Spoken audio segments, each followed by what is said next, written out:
আসিয়া আহা, আল্লাহর সামনে একবার মাথা নত করেছে, পৃথিবীর কোন শক্তির সামনে মাথা নত করে নাই। আসিয়া এবং ফেরাউনের ফিনান্স মিনিস্টার, অর্থমন্ত্রীর বিবি লুকিয়ে কালিমা পড়েছে, সাইয়েদনা মুসা আলাইহিস সালামের উপর ঈমান এনেছে। ফেরাউন শুনে দুইজনকে ডেকে নিয়ে আসলো। অর্থমন্ত্রীর বউয়ের সাথে দুধের বাচ্চা, বলল দুইজন নাকি ঈমান এনেছো লুকিয়ে লুকিয়ে, এক আল্লাহরে ছাড়ো, আমি ফেরাউনরে সেজদা দাও। এরা বলল জীবন যাবে কিন্তু ঈমান যাবে না, জীবন দিব কিন্তু ঈমান দিব। প্রথমে ধরলো অর্থমন্ত্রীর বউকে, তাড়াতাড়ি আমার পায়ে সেজদায় লুটিয়ে পড়ো। সে বলে না, জীবন যাবে ঈমান যাবে না। বলল তাই নাকি, দেখি তোমার ঈমানের কত পাওয়ার। জল্লাদরে বলল কড়াইয়ের ভেতরে আগুন গরম করো, তৈল গরম করো, দুধের বাচ্চাটারে টেনে নিয়ে তেলের মধ্যে ছেড়ে দাও। কল্পনা করতে পারেন?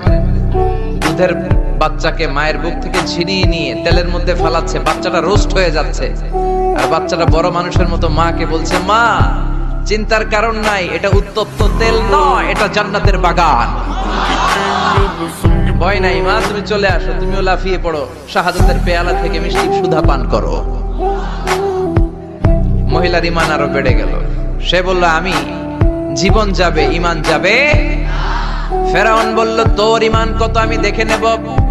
এই মহিলাটাকেও উত্তপ্ত তেলের মধ্যে ছেড়ে দেয়। বাকি রইল ফেরাউনের বউ আসিয়া।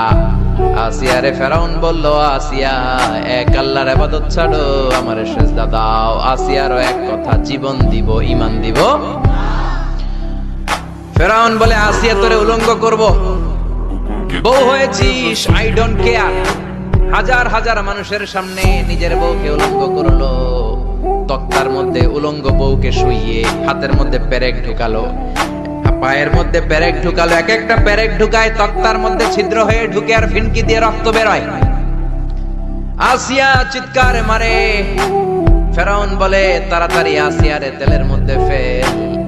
আল্লাহ বললেন জিব্রাইল যা, জান্নাতটা তুলে নিয়ে আসিয়ার চোখের সামনে ধর। আমার আসিয়া জান্নাত দেখে দেখে যেন আমার কাছে আসে।